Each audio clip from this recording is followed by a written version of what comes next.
Jadi situs Kawah Putih ini dulunya zaman kerajaan Sunda dulu, sebelumnya zaman kerajaan Pajajaran, ya. Ini yang termasuk udah ke kerajaan Pajajaran. Pajajaran ya, termasuk kan wilayah. Kerajaan Pajajaran dibatas lagi sama kerajaan Sumedang Rarang. Oh, Sumedang Rarang. Galuh Pakuan itu. Oke, Ya. oke. Jadi kata sesebuah abah dulu, ini meletusnya Kawah Putih sama kawah saat itu sebelum Masehi. Parkir Kawah Putih ya, 1 jam ke sana sampai ke bawah, turun sama tambang. Ya, ada di situ, di situnya ada situs huruf Allah. Siapa yang nulis itu, Pak? Itu abah juga nggak tahu ya, kekuasaan Allah itu ya. Tapi yang jelas orang mah bukan ya, nggak Bukan. bisa ya. Iya jelas yang bisa kan tengah-tengah. posisinya jauh itu. Namanya Sanghyang Buruan. Sanghyang Buruan. Sanghyang Buruan itu kantornya bekas kantor para raja, semuanya kumpul di Sanghyang Buruan. Saitunyung itu di bawah, ada di bawah. Tapi memang ada sumur, ada 7 itu. 7 cabang. Itu mah asli, bukan bikinan. Terus kalau situs yang ada di sekitaran Gunung Patuha ini ada berapa situs itu, Pak? Utusan dari Cirebon itu semuanya istiqomahnya di Di sini. Sanghyang Buruan. Sanghyang Buruan. Sebelumnya Bung Karno dibawa ke Digul, dibuang ke Digul, istiqomah dulu di Sanghyang Buruan, maka pakai bendera merah putih. Bentengnya juga ada. Apakah ada itu hubungan antara Kawah Putih, Gunung Patuha dengan Situ Patenggang, Pak? Ya. Tapi memang ada hubungannya antara Antara Gunung Patuha dengan Ujung Kulon. ada. Ada juga Ada, itu. ada. Kaitan Ada. sejarahnya. Semuanya juga ada. Berempet.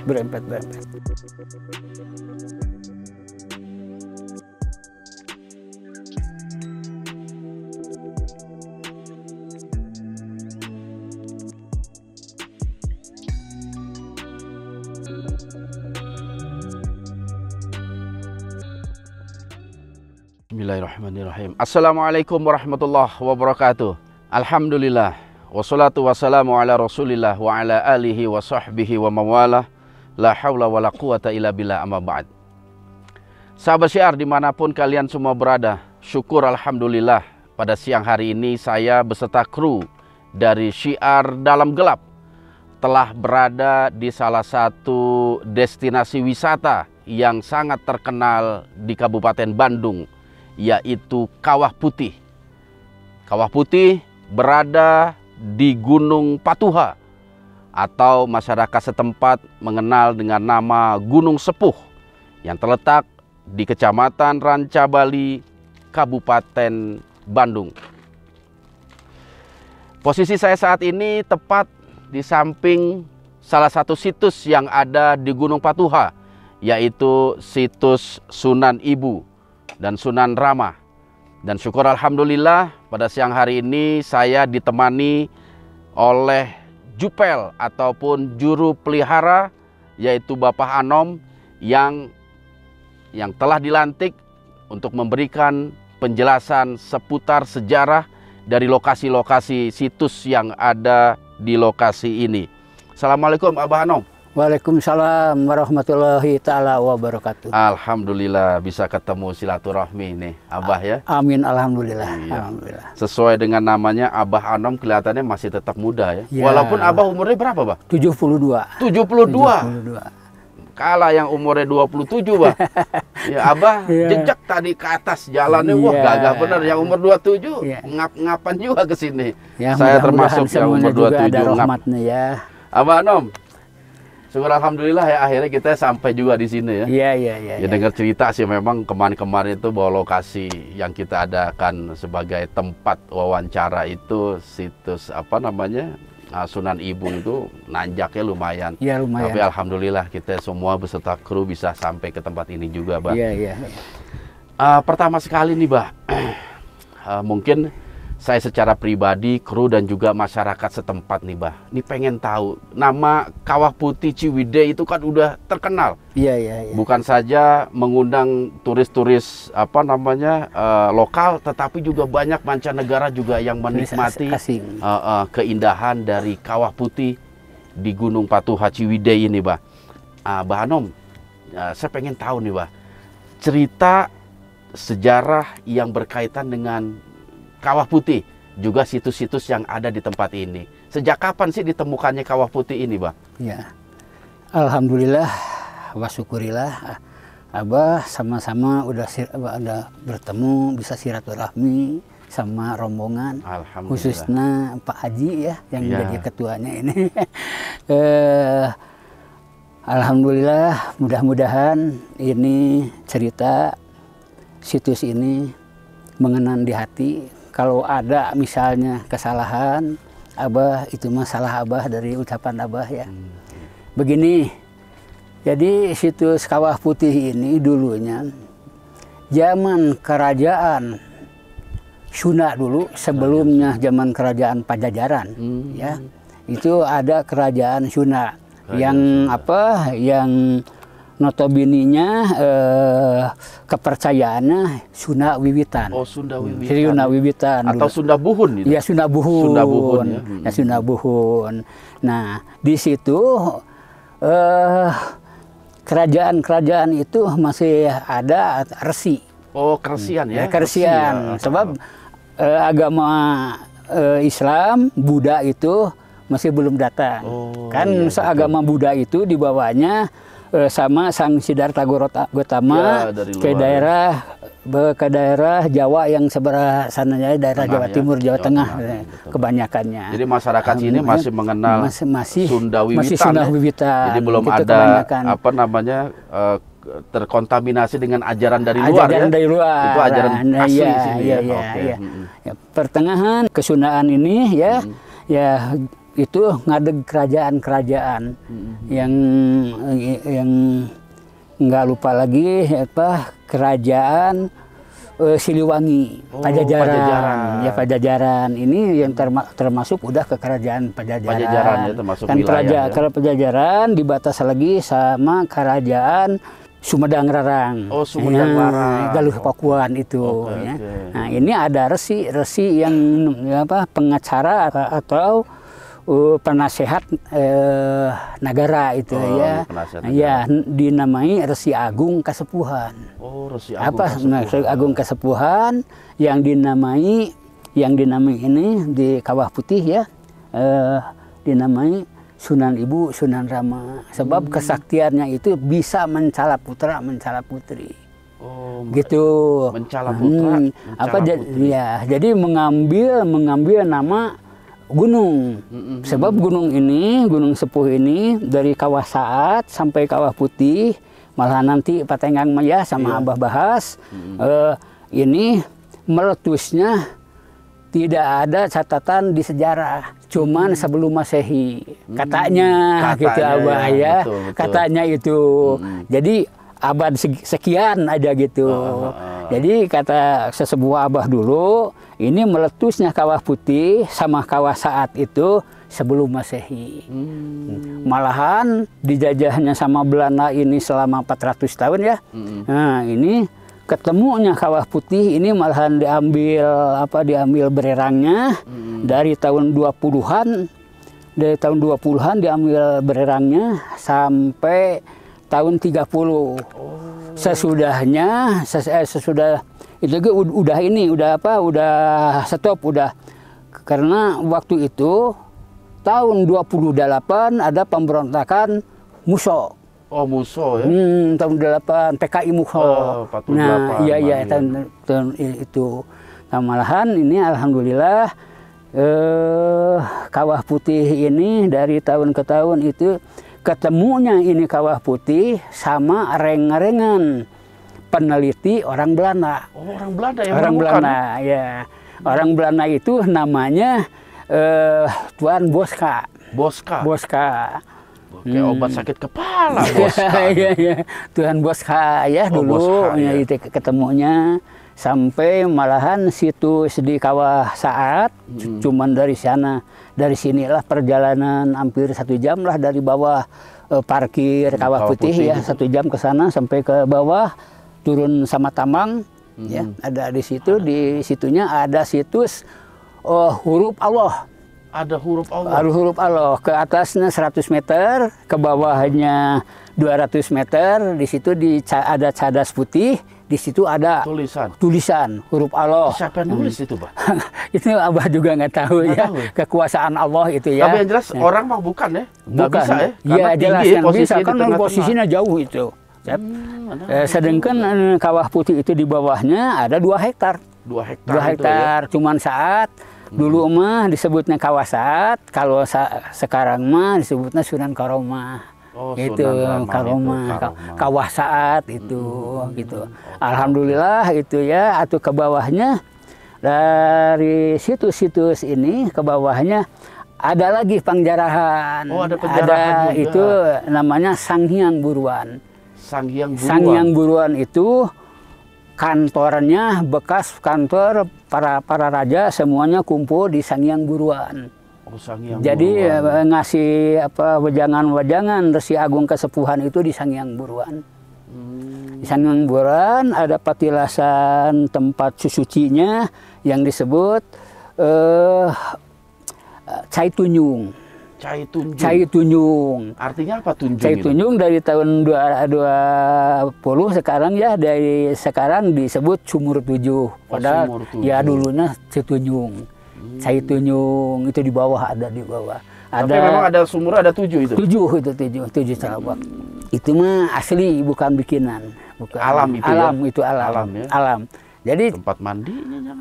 Airnya itu dari remesan batu-batu gitu. Oh iya, rembesan ya, dari mata air jadi dari mata air, dari air. batu-batu gitu, batu-batu.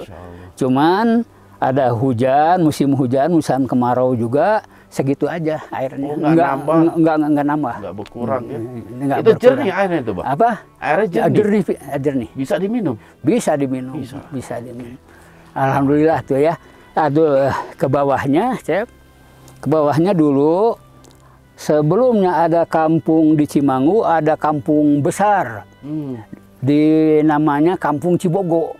Kampung Cibogo yang dekat ke Panyahiran. Sekarang mah Ranca Upas. Kalau dulu Panyahiran. Iya, tahu saya Ranca Upas. Ya, kalau dulu mah Panyahiran. Sebab dibukanya sama Upas. Upas itu polisi dulu mah. Oh. Upas polisi dulu, itu ya. Jadi, sebutan polisi. Upas itu dulu bekas pengiringnya dalam haji. Kangjeng dalam haji, pengiringnya. Saatosna sesudahnya pensiun, ya karena istrinya orang daerah Ciwidey, ya maka muka Panyahiran, jadi Ranca Upas. Itu bekasnya Cibogo itu bekas munurnya tentara yang dipimpin sama Aom Ahmad dari Cilampeni ke sini munur tahun 48 sampai hancurnya di ini sama Belanda itu sama sekutu. Oh, sama sekutu. Iya, tahun 48 itu. Oh, hancur itu eta Cibogo. Makanya ada cirinya patung di Lolongokan atau Cibuncaling, ada patung ini perjuangan. Oh, itu patung pahlawan. Pahlawan itu. Oh, jadi bekasnya Kampung Cibogo. Maka Abah nyalahin sama yang ada ngontrak, itu yang ngontrak di Cibogo, namanya diganti jadi Grand Hill. Padahal itu sejarah, jangan diganti sama Abah. Kalau jangan Grand Hill lah, Cibogo indah. Pantas ya, jadi Cibogonya sejarah tetap itu ya, nggak hilang, nggak hilang begitu. Itu. Jadi dikuasai siapa itu, Bah, sekarang? Cibogo itu? Cibogo itu sekarang mah kan udah dikontrak-kontrakin, sekarang mah ada Cibogo jadi Grand Hill. Perumahan itu? Bukan perumahan, ada tempat villa. Oh, villa. Sebelum masuk ke Ranca Upas. Ranca Upas. Ya. Jadi memang penduduk Cibogo itu habis itu ya? Habis itu. Yang jadi munur, yang ke perkebunan, perkebunan juga waktu itu mah dibuka. Nanti itu mah setnya sama Patengang nanti sama Abah ya. Jangan di ini. Nah, begitu, Cep. Jadi memang ada sejarah perjuangan kemerdekaan juga kemerdekaan di sini, ya? Ada malahan di daerah Punceling ada leuwih munding disebut Curug Siliwangi. Dari itu. Jadi itu dipakai jalannya orang-orang Siliwangi itu pakai jalan ke situ. Maka ada Curug Siliwangi itu sana ngambilnya ya? dari sejarah itu. Dari sejarah itu. Maka sejarah ada kampung-kampung yang mengikut sejarah jangan dirubah. Iya, betul. Begitu. Kesian generasi kita ya nggak tahu sejarah. Jadi nggak tahu sejarah. Seperti kampung Cibogo, sebelumnya Cimangu. Kalau Cimangu mah cuma satu deret gitu. Satu deret di sebelah sananya 7 rumah, sebenarnya 7 rumah juga dulu mah bukan pakai genteng, pakai atap, pakai panggung juga, panggung juga itu. Ya panggung, masih panggung, ya? masih panggung. Nah begitu. Jadi luar biasa juga. Iya. Terus kalau situs yang ada di sekitaran Gunung Patuha ini ada berapa situs itu, Pak? Situs yang ada di sini, satu yang tadi di Sangyang Buruan, ya jadi Pamuruan. Itu Sangyang Buruan itu namanya. Jadi Pamuruan itu, jadi disebut Sangyang Buruan. Para Sangyang, para Dangyang, semuanya komprominya ya? di situ. Sebelumnya, sesudahnya itu Kerajaan Siliwangi ngadeg, ya, udah masuk Islam, itu dipakai istiqorohnya yang menjabarkan agama Islam. Seperti yang Kertamana, yang Jaga Catru, yang Jaga Nata, utusan dari Cirebon itu semuanya istiqomahnya di sini. Di Sangyang Buruan itu kumpulnya, tempat abdasnya, tempat sisinya di sumur itu. Berarti ada petilasan juga di sana. Ada, ya? Malahan ada petilasan. Sebelumnya Bung Karno dibawa ke Digul, dibuang ke Digul, istiqomah dulu di Sangyang Buruan, maka pakai bendera merah putih. Bentengnya juga ada. Itu tepat di Eyang Nusa Kemaran atau Balung Tunggal. Balung Tunggal, Masya Allah. Ada ininya. Nanti lah bisa sama Abah melihat di sana. Luar biasa ini sejarahnya ini, Pak. Ya? Alhamdulillah. Cukup menarik dan panjang. Tapi kalau ada yang nggak mengenankan, Abah maaf aja ya, maklumlah. Ini udah cukup bagus dan lengkap. Alhamdulillah pemandangannya kelihatan itu. Kabut ini mulai bergeser. Nah, terus setelah ditemukan oleh orang Belanda itu, Boska itu dimanfaatin nggak sama Belanda atau? Iya, dimanfaatin, ininya diambil belerangnya. Belerangnya diambil. Belerangnya diambil, pabrik belerangnya di bawah di Cibodas. Malahan ada terowongan mengalirnya, ada guha di bawah di Kawah Putih ada guha. Itu guha bekas mengalirkannya belerang ke sana. Itu buat apa sama orang Belanda nggak tahu itu jadi diolah itu ininya si belerangnya ya belerangnya. Masya Allah, kan kalau sekarang dikenal sebagai obat gatal atau obat apa? Makanya di sana jadi kampungnya Cibodas. Cibodas itu kan belerang itu putih ya. Itu yang mungkin kandungan belerangnya juga sangat tinggi kalau di sini ya. Waktu itu cuman waktu udah datangnya Jepang, baru Belanda beset. Jadi beset itu terusir pergi gitu ya. Itu pabriknya juga dikuasai Jepang itu jadinya. Pabriknya juga udah bangkrut gitu. Bangkrut ya. Dan sekarang nggak dipakai itu pabrik. Nggak, sekarang mah udah nggak ada. Tinggal kampungnya aja yang sekarang dibikin sama masyarakat. Jadi bangunan-bangunannya udah nggak ada ya? Udah nggak ada. Kalau masih ada kita liput itu. Angker itu pasti. Nggak ada itu. Oke, Bah, ini pertanyaan kedua nih, Bah. Tadi Abah sempat nyinggung-nyinggung tentang Situ Patenggang. Jadi pertanyaan saya itu, apakah ada itu hubungan antara Kawah Putih, Gunung Patuha dengan Situ Patenggang, Bah? Ya, alhamdulillah ya. Itu Situ Patenggang sama Kawah Putih Gunung Patuha itu erat hubungannya. Erat, apa sebabnya? Sebab itu Patenggang itu bekas gunung gelap dulunya. Gunung gelap, anak gunung, suku Gunung Patuha, suku Gunung Sepuh. Oh, jadi kaki gunung ya? Kaki gunung. Itu disebut yang sekarang Pasalia sama Abah sejarah yang sekarang anak sekarang. Patenggang itu katanya Dewi Rengganis Patengan-tengan pada salah. Itu bekas Gunung Bitu dulunya. Gunung Bitu.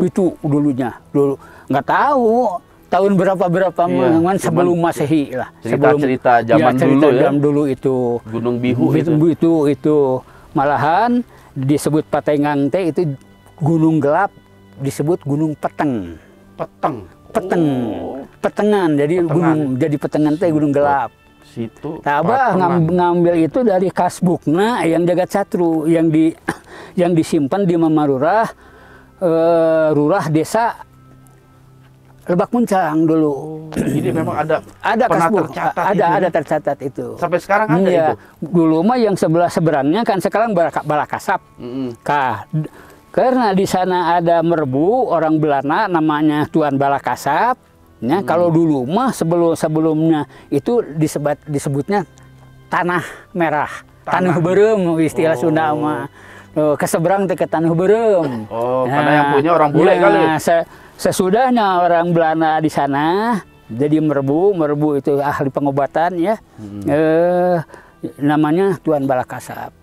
Sebab ini situ Patenggang yang paling dulu jadi distriknya, jadi updelingnya perkebunan. Perkebunan. Sebab perkebunan sebelumnya dibuka teh pabrik yang pertama Spirata. Spirata ada Spirata. Itu pabrik yang paling dulu yang Sinumra atau Rancasuni itu mah udah ke sini gitu. Oke, Bah, ini kembali ke Kawah Putih lagi, Bah. Iya. Kok Abah sendiri pernah nggak sih berjumpa, dimimpikan atau berkomunikasi dengan penguasa gaib leluhur di Gunung Patuha ini, Bah? Abah juga ada penerangan, ya istilahnya. Alhamdulillah.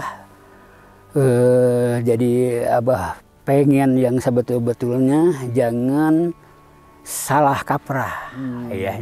Ini betul-betul siapa yang sebenarnya, gitu. Tapi betul, Abah di waktu itu Abah mendapat ilham. Dapat ilham.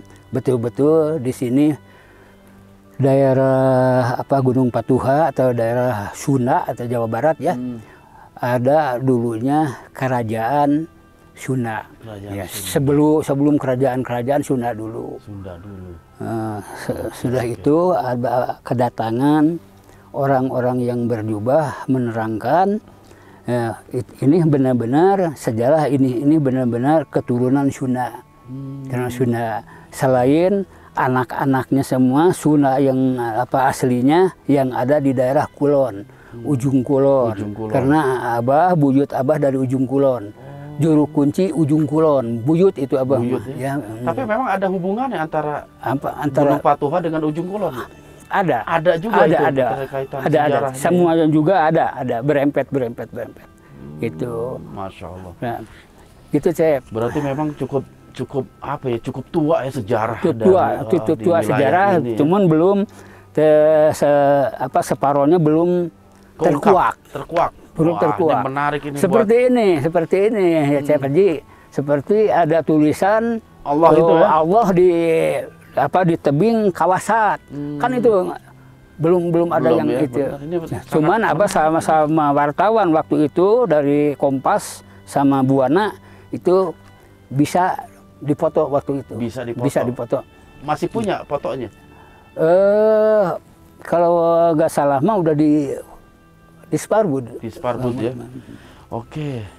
Menarik ini buat diungkap ya. Itu sebenarnya goresan tangan manusia atau goresan harimau itu Bah yang nyatet itu. Tapi yang catat itu, yang kalimah itu, Abah juga kurang tahu. Apa sebabnya kurang tahu Abah. Tentu orang-orang sakti yang bisa menulis Bah. Itu. Betul. Kan kalau manusia biasa seperti kita nggak bisa nulis huruf Allah. Maka kerajaan Siliwangi masuk Islam. Aduh diceritain. Yang di sama yang Kian Santang. Nanti malam. Alhamdulillah, Bah. Mudah-mudahan nanti malam kita bisa mengadakan liputan di sini untuk sedikit mengungkap sejarah lah tentang Gunung Patuha ini. Mungkin dari versi SDG gitu. Kita akan memanggil atau berkomunikasi dengan beberapa tokoh-tokoh tua juga di sini untuk mereka memberikan info tentang sejarah. itu Mudah-mudahan kan. nanti ada misteri-misteri yang selama ini belum terjawab bisa terjawab nantinya gitu, Bang. Dan yang terpenting adalah kita bisa mengambil hikmah dari perjalanan atau sejarah yang ada di lingkungan kita, khususnya bagi masyarakat Sunda untuk selalu menjaga dan merawat alam. Ya. Jangan sampai alam itu dirusak, dikotori, karena apa? Alam adalah warisan untuk generasi kita, untuk generasi anak cucu kita yang paling berharga, yang insya Allah mereka semua juga bisa mempelajari. Dan kalau bisa memang nama-nama yang berkaitan dengan sejarah jangan dirubah ya. Kalau gitu. Dipercantik nggak apa-apa. Nggak apa-apa. Asal jangan dirubah karena akan yang menghilangkan itu sejarah. Jadi sejarahnya. Ya. Jadi supaya tahu anak-anak itu tahu. Betul. Karena memang sejarah itu merupakan cermin bangsa itu. Iya. Kalau kita bangsa Indonesia memiliki budaya yang sudah cukup tua, bahkan sebelum datangnya pengaruh-pengaruh dari luar Nusantara kita. Masyarakat Indonesia khususnya Sunda sudah memiliki budaya dan tradisi tersendiri. Yang paling dulu. Paling dulu. Betul. Cocok, saya setuju itu, Pak. Oke, Abah, terima kasih banyak atas waktu dan penjelasannya ke kita. Mudah-mudahan ini ada pelajaran buat kita. Saya juga jadi banyak tahu tentang sejarah Kawah Putih, Gunung Patuha, dan sekitarnya. Mudah-mudahan Abah selalu diberikan kesehatan sama Allah, keberkahan hidup, dan mudah-mudahan sahabat-sahabat sekalian juga ada motivasi untuk kita sama-sama meneliti sejarah-sejarah yang ada. Ya, kita pelajari sejarah-sejarah yang ada karena itu adalah cerminan bangsa kita, bangsa Indonesia. Abah Anom, terima kasih banyak atas waktunya. Sama-sama. Ya. Baik sahabat syiar, insya Allah nanti malam kita akan melakukan prosesi mediumisasi. Mudah-mudahan ada informasi yang bisa kita gali karena memang sangat menarik apa yang diceritakan oleh Abah Anom. Mudah-mudahan Allah Subhanahu wa Ta'ala mempermudah urusan kita nanti malam, terutama dari segi cuaca. Baiklah sahabat syiar, oleh sebab itu jangan kemana-mana, tetap di Syiar Dalam Gelap.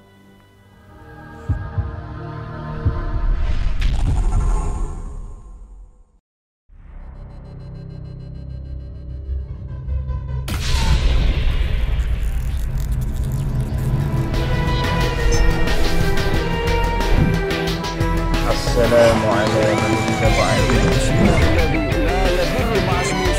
Oleh sebab itu, jaga terus iman, ilmu, dan amal kita.